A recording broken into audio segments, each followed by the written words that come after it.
Everybody, Thad Brown here. Carl Jones are going to be in just a minute. We're going to talk draft wide receivers today. But before we get going with that, I do want to take a couple moments to talk about the Stephon Diggs new contract and what it means going forward. Look, this is another good Brandon Beane deal. It's not something that breaks the bank, not something that destroys the Bills cap wise. It's the kind of deal that he's been doing for a long time. It's not unfair either. It's not like I saw some people say yesterday, "Oh, Diggs took a big pay cut." No, I don't think so. It's an appropriate contract. It's a reasonable contract. For the player, to be able to have a competitive salary and make the money he deserves to make. It's going to make him essentially, I think, the second highest guaranteed money behind Tyreek Hill. And frankly, I think if you pulled what 15, 20, 35, NFL execs, they'd probably say Tyreek Hill's a slightly more valuable than Stephon Diggs is, just because of the speed aspect. So I thought the contract was very appropriate. And it helps the Bills out cap wise this year. Opens up, somewhere between, I'd open up $6 million in cap room. Now the Bills can't spend all that because they've got a chunk of it they need to draft players. But now you've got some room. If you want to go out and maybe grab a Joe Hayden or Stephon Gilmore, my guess is those two guys might be a touch too expensive for the room the Bills have left, but maybe they can talk them into something, be a little bit creative.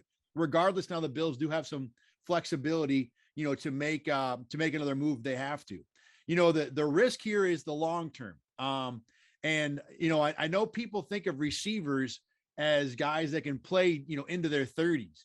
But, the trend recently, and I'm going to have a story on this at rosterfirst.com probably maybe over the weekend or by Monday. But the trend is that, we always think of running backs as having a wall at 30 years old. You get to 30 as a running back, you're done. Well, with receivers, we're just about there. Last 5 years, there have only been 5 seasons, 5 guys, or I should say 3 players who totaled 5 different seasons in the top 20 at 31 years old or more. So in other words, each of the last 5 years, there was one guy each year over 30 who had a top 20 season in catches or yards. Bottom line is the production for guys over 30 is certainly declining. So there is a bit of a risk from the Bills' point of view, assuming Diggs, plays out the duration or the majority of this contract, that you're going to be paying, a guy wide receiver one money, and he's not going to produce at that level, and I know the cap's going to go up. So, the $26-27 million cap hits that Diggs has in 24 and 25 won't seem as onerous, but, again, this is still a deal where the next 2 years are fine. Generally the recent history is that receivers at 29 and 30 years old, they play and produce at just about the same level. You see a little drop off at 30, but when you get over 30, that's where things start to become a problem for a veteran receiver. Now, the guys who have bucked the trend, the guys who have done well the last 5 years are 3 guys. It's Larry Fitzgerald, Julian Edelman, and Cole Beasley. And what do 2 of those guys have in common? They're both slot receivers, Edelman and Beasley. So maybe, not too far down the road, not this year or next year, but, when you're talking about the 24 or 25 season, maybe the thought is Stephon Diggs moves inside and becomes more of a slot receiver to prolong his career. He's certainly got the skills for it. I mean, the guy, is sudden enough and a good enough route runner enough to be able to, to make that move. I mean, look, he's already a receiver that can pretty much do it all. I think the reason he's on the outside now is you want the opportunity to be a little more dominant. But it's an option for the Bills.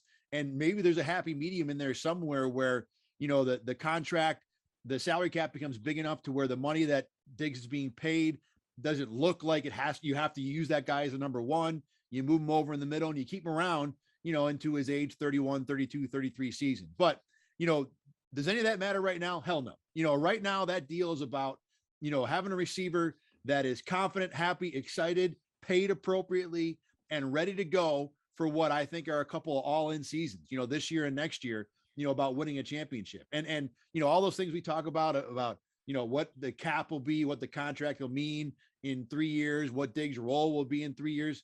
None of you are going to care if the Bills have 2 championships or even one in the interim, So look, this is the right move, the right deal. And is there a risk down the road? Sure. But you know what? We'll deal with the risk in a couple of years and figure it all out then. So Carl Jones is on now. And Carl, give me, your take on, on Diggs and what your reaction to the contract was initially? Oh, for me, I thought it was a home run. I think you had to do it for the simple fact that, the receiver position kind of is like a diva position by nature. So you got to take care of those guys. And in this day and age where the NFL is going, where you're going to need those weapons on the outside, you're going to need those guys to, put pressure on the defense and to make the defense, I feel, keep them at bay, so to speak, a little bit. I mean, if you think about the teams that have gone far in the playoffs and the teams that have been able to take home the Lombardi Trophy, they've all had that guy on the outside. Probably a couple of them, to be honest. I mean, the Rams were loaded with them. They just unfortunately went down to injuries. A lot of them did down the stretch. But I mean, if you just go down the list of the top teams in the NFL, they all have those guys who can take the top of a defense, who can win on third down, who are tough over the middle. And Stephon Diggs can provide all of that for you. So I know maybe the cost itself may not be what you want it to be, but that's the going rate for a guy of his position and a guy of his stature. I mean, we're all on Twitter. We saw what Deebo Samuel did yesterday. He's going to want to get paid as well, and that's the going rate for a guy like that. I mean, at this rate, do you just want to keep drafting a guy every 4 years? I mean, that's not really ideal when it comes to team building. So when it comes to these upper echelon, these top tier guys, you're going to have to fork over a pretty penny to keep them. And I know that the Packers and the Chiefs kind of went separate ways with their guys, but I think for Devontae Adams, his situation was a little different, considering that he just wanted to get out and go play with his college roommate. And then Tyreek Hill, I guess the Chiefs just kind of bet on themselves and decided that they would much rather use that money to allocate it somewhere else. Although the Bills roster is a little bit more complete and intact than the Chiefs, and I think that's a major reason why they decided to get rid of him.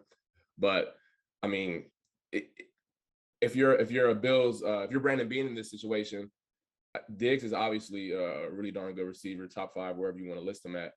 But if you were to just, I guess, so to speak, let him go or let him go into this season unhappy, which isn't ideal with that position, considering how you want to uplift Josh Allen, right? Do you really believe that Gabriel Davis is ready for that next step to take on CB1 week in and week out? Do you really believe that these other guys are able to do so? And I'm not saying that they had to get rid of Diggs to make the season work, but in order to, keep things even keel and to make things happy, you need to take care of your guy, or that can you don't want to mess up any type of chemistry issues that you perceive this to be an all-in, I guess, next 2 years for the Bills. Yeah, and maybe a chemistry issue might have been created. Jordan Poyer now, I don't know if making noise is the right term, but, Drew Rosenhaus has told a couple of reporters that his client now wants a new deal. So, sometimes you make one guy happy and you cause a problem in the locker room, but that's a topic for a different time. The one other thing I want to add to this with the Diggs conversation is that, you talk about receivers that are getting up there and maybe a new approach in the NFL, based on what the last 5 years have been, that there hasn't been that much success for guys over 30. Devontae Adams is 30 this year, so from the Packers point of view, here's a guy that, like I said, 29 and 30, you're fine. After 30 is where it seems like the receiver drop off begins to happen. So if you're the Packers, you only got 1 year left in the prime or in the acceptable number one level, wide receiver wise, that makes more sense to move on from that guy, when it's 1 year as opposed to 2. I mean, I know it's one season difference, but in the NFL, 2 years is an eternity. 3 years is like the entirety of a rebuild for an entire organization. So 2 years is a long time to, be able to sign on for a guy like that. And you make a good point about the Chiefs. The Bills don't need a ton of things that might have been created had they traded Diggs, where the Chiefs, probably do. All right, let's get into draft receivers a little bit. We talked defensive backs on Monday. If anybody missed that, great conversation. Karl played defensive back at Syracuse, so he brings a good perspective, both from the defensive back side and the wide receiver side today. But if you missed that, you can find that at RochesterFirst.com. And Karl, the thing I want to start with is, we talked defensive back, and it was pretty clear, Stingley and Sauce are the top guys, one or the other. I think it's pretty easy discussion. With receiver, boy, you can make an argument for 4 or 5, maybe 6 guys, so I'll give it to you first. Who's your number one guy? Who's at the top of your list? If you are an NFL GM and needs a receiver? For me, I'm going to have to go with Jameon Williams out of Alabama. And the reason why is he brings a skill set that I don't believe anyone else in this draft brings to the table. And going forward, and I guess the past couple drafts have been a great indicator of this. These drafts where you're seeing, 10 receivers like in the first 3 round draft grades or whatever, that's not going to stop anytime soon. And the reason for that is At the youth level, 7-on-7s are blowing up. They're huge. I mean, high school kids are doing it week in and week out. At the collegiate level, everyone's running spread offenses to some extent. So these receivers are getting tons of reps that they weren't necessarily getting before. So these receivers are coming into the NFL more ready for the league, more so than ever. But the reason why Jamo for me is number one, he brings a skill set. No matter how many reps that you can do on the field, you can't duplicate what he has, and that's elite game breaking, probably 4.2 speed if he was able to run. What he did in the prime SEC this year, I think is really impressed me. He did it in the biggest games. He was on his way to another big game against Georgia in the Natty. Unfortunately, blew out his knee in that game. But if there's some couple concerns, obviously he's not the biggest guy on earth, about 6'1", about one. He came into the combine at 180, but don't know if that's low because of the ACL surgery or not. But I mean, you want to talk about elite home run threat. We talked about Tyreek Hill. Jalen Waddle went top 10 last year because of his elite speed. I mean, Jamo is right there in terms of that speed. I don't know if he's at the catch point as good as Waddle and Tyreek Hill, but when it comes to just getting the ball and getting to that second and third gear as quickly as possible, no one else in this draft has that type speed, and that's where for me he's my number one guy. I'm with you, man. I'm really surprised that anyone is even projecting one of these other receivers as a number one guy. And look, I get the injury concern. The guy's coming off an ACL. And obviously, you know, the fact he's not exactly the thickest guy in the world, you know, leads you to worry that it might happen again. But there are questions with all of these receivers. I mean, there is no slam dunk. There's no Jamar Chase in this draft. I don't even think there's a Waddle or a Devonta Smith in this draft, you know. So why am I fooling around with hoping that Drake London isn't too slow to play in the NFL, or that Garrett Wilson's generally, you know, not great traits are going to all translate together to lead to an elite guy, or hoping Olave or Dotson, you know, pops a little bigger than he did in college, when I got a guy in Williams who I already know can be that guy that, you know, look, modern technology, I'm confident enough that maybe not in 21 or in 2022, but next year in 23, this guy's going to be an elite home run hitter in the NFL. So why, if I'm picking a receiver, why am I not taking him over the rest of these guys? You know, it just, the more I watch Williams and the more I watch the rest of these guys, the idea that Garrett Bleepin Wilson is going to be drafted before Jameson Williams boggles my mind. And I know that technically Wilson beat out Williams when both were at Ohio State a couple years ago. So there are already smart people who coach college football who think that Williams is not as good as Wilson. But that being said, you know, if I'm going to take an elite high draft pick as a receiver, I want to get an elite quality from that guy. And the only guy in this entire draft that I have confidence that has an elite quality is Jameson Williams. So to me, he's my number one for sure.